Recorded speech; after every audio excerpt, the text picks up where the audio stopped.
কি ভাই গরুটা কত হইল? ঠকছে অথবা জিতছে। 10 লাখ টাকার গরু 5 লাখ টাকায় কিভাবে কিনবেন? জিতছি গরুটা কিনা। কোনো কিছু দেখে বোঝার উপায় নাই যে গরুটা অসুস্থ। কোরবানি দিল, তারপর হচ্ছে এই আসল ঘটনাটা। ওজনের ক্ষেত্রে কিভাবে ঠকতে পারি? স্কেল ছাড়াও একটা বুদ্ধি আছে।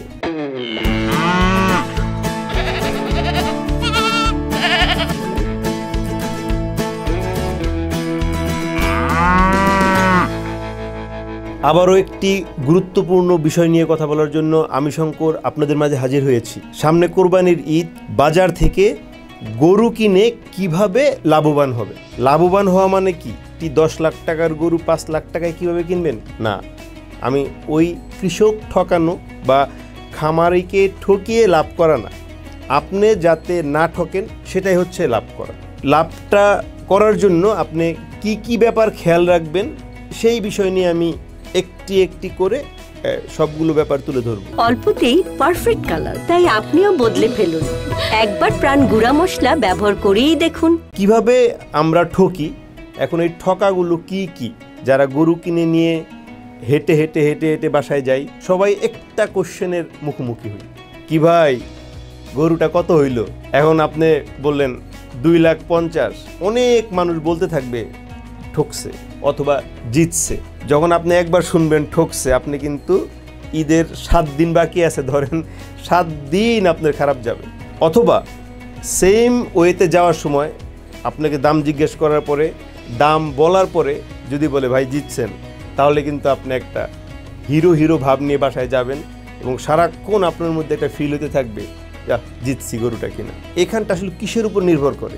মেনলি যখন রাস্তা দিয়ে হাঁটতে হাঁটতে যান, তখন কিন্তু গরুর সাইজ, এটার সৌন্দর্য, এগুলা দেখে। সাইজ এবং সৌন্দর্য খুব ইম্পর্টেন্ট ব্যাপার আপনাদের কোরবানির ঈদের ঠকা বা জিতার জন্য। এই সাইজ এবং সৌন্দর্য ছাড়াও কিছু কিছু ব্যাপার নিয়ে আপনাদের জানতে হবে না ঠকার জন্য।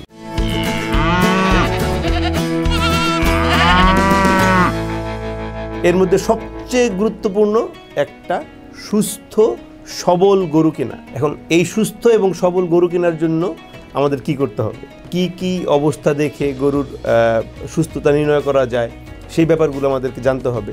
3টা বা 4টা কোরবানি আগে এক ভদ্রলোক, মানে আমার পরিচিত, সে কোরবানির হাট থেকে গরু কিনে নিয়ে আসছে। এক্সটার্নাল কোনো কিছু দেখে বোঝার উপায় নেই যে গরুটা অসুস্থ। কোরবানি দিল, তারপর হচ্ছে এই আসল ঘটনাটা। সেটা কি?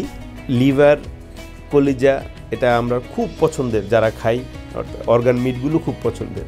এই জায়গাটা লিটারেলি একদম পচা, স্টোমাকের আশেপাশে সব জায়গাটা পচা। এটা খুব লাকিলি তারা এটা কোরবানি দিতে পারছিল।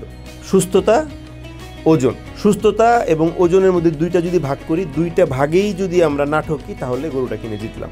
প্রথমে আসি একটু ওজনের ক্ষেত্রে। ওজনের ক্ষেত্রে কিভাবে ঠকতে পারি? প্রথমে যদি আমি গরুটা কেনার সময় বিক্রেতার কাছে শুনি যে এই গরুটার দাম কত, কারণ বাংলাদেশের বেশিরভাগ হাটেই স্কেল থাকে না। আমরা মূলত নির্ভর করি আমার সাথে যাওয়া আশেপাশে এক্সপার্ট পিপল, বা আমার সাথে যাওয়া এক্সপার্ট পিপল, বা ওই যেই কৃষকটা বলে দিল, বা যেই ফার্মার অথবা যে ব্যাপারী অথবা যে খামারি, ওরা বলে দিল যে ভাই আসলে গরুটা এত কেজি, এত মন মাংস হবে।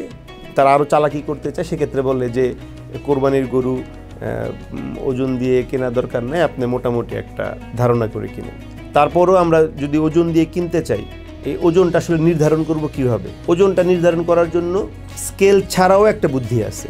সেটা হচ্ছে মেজারমেন্ট টেপ দিয়ে। মেজারমেন্ট টেপ দিয়ে যদি আমরা এটা মাপি, সেক্ষেত্রে মোটামুটি 95% কারেক্ট একটা রেজাল্ট পাওয়া যায়।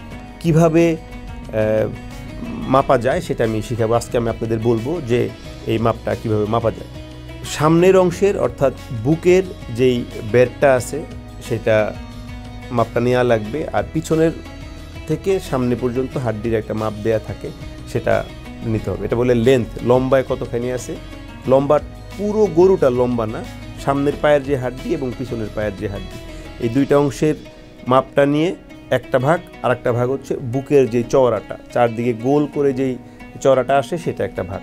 তো চওড়াটা যেটা আসে এটার 2বার গুণন করব। ধরে নিই বুকের চওড়াটা আসছে 50 ইঞ্চি, তাহলে 50 গুণন 50। লম্বাটা আসছে 60, তাহলে 50 গুণন 50 গুণন 60 ভাগ করব আমরা টোটালকে 660 দিয়ে। এটা যদি আমরা রেজাল্টটা করে নিই তাহলে লাইভ ওয়েটটা কত আসে সেটা বেরিয়ে যাবে।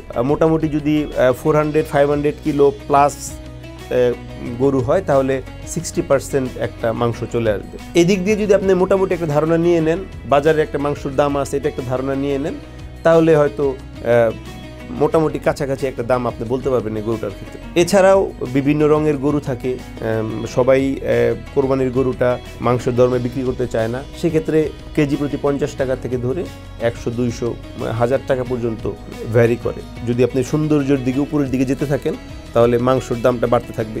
আর যদি আপনি চিন্তা করেন যে মাংসর ক্ষেত্রে জিতবেন তাহলে সেক্ষেত্রে আপনি সৌন্দর্যের দিকতে একটু ছাড় দিতে হবে। এটা মোটামুটি কোরবানির সময় সবাই ছাড় দিয়ে দেয় যে মাংস একটু ঠকলে সমস্যা নেই, সৌন্দর্য লাগবে। কিন্তু মেইন যে ব্যাপারটা আমি একটু আগে যেটা বলছি, লিভার একেবারে পচা নষ্ট, একদম লিটারেলি পচা, এরকম সত্য একটা ঘটনা এরকম অনেক মানুষের হয়, ফেলে দেয়া লাগে। এইটা হচ্ছে আপনার রোগের গরুর যেই বিভিন্ন ধরনের রোগের ব্যাপারগুলো আছে সেইগুলো আপনাদের খেয়াল রাখতে হবে। রিসেন্টলি এখন এই কোরবানির ঈদকে সামনে রেখে আশেপাশে অনেক ধরনের রোগ শোনা যায়। সবচেয়ে বেশি শোনা যাচ্ছে যেই রোগটা সেটা হচ্ছে লাম্পি স্কিন ডিজিজ। এটা মানুষের শরীরে যেই বসন্ত রোগ হয়, গোটা বসন্ত রোগ হয়, এরকম হয়ে যায়, স্কিনের একদম ফুসকুড়ি পড়ে যায়। এই রোগটা খুব বেশি দেখা দিয়েছে। তা আপনারা কেনার সময় এই রোগটাতে এই গরুটা আক্রান্ত ছিল কিনা এটা দেখার জন্য স্কিনে একটু হাত যদি বুলায় নেন বা বাইরে খালি চোখেও বোঝা যায় যে একটু ফুসকুড়ি পড়ে আছে, সুস্থ হয়ে গেছে, সেটা দেখে নিতে পারেন। কিন্তু ওই যে কলিজা যেটা পচে গিয়েছিল এটা কিন্তু লাম্পি স্কিন ডিজিজের জন্য হয় নাই। লাম্পি স্কিন ডিজিজ হয়েছে মানে স্কিনের প্রবলেমটাই হয়েছে, অন্য কোনো কিছু হয় নাই।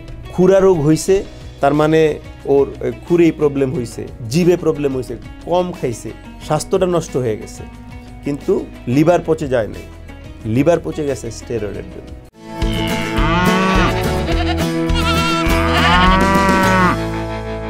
এই স্টেরয়েড নিয়ে আমি অনেক কথা বলেছি আগের এপিসোডে, সো এটা আপনারা দেখে নিতে পারবেন যে আমি স্টেরয়েড নিয়ে একেবারে বিস্তারিত বলা আছে।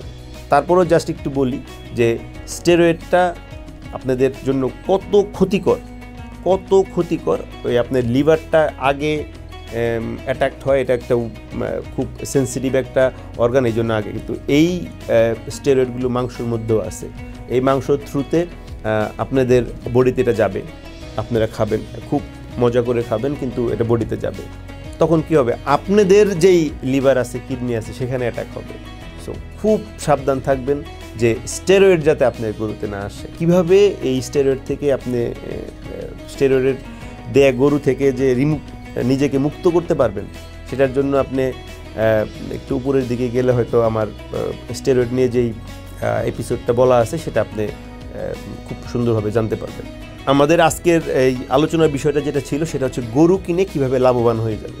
আমি লাভবান বলতে কখনোই বুঝাই নাই যে একটা অনেক দামি গরু কম দামে কিনবেন। লাভবান হচ্ছে আপনি ন্যায্য দামে গরুটা কিনবেন, কৃষক যাতে না ঠকে, আবার ইন দ্য সেম টাইম আপনিও যাতে না ঠকেন।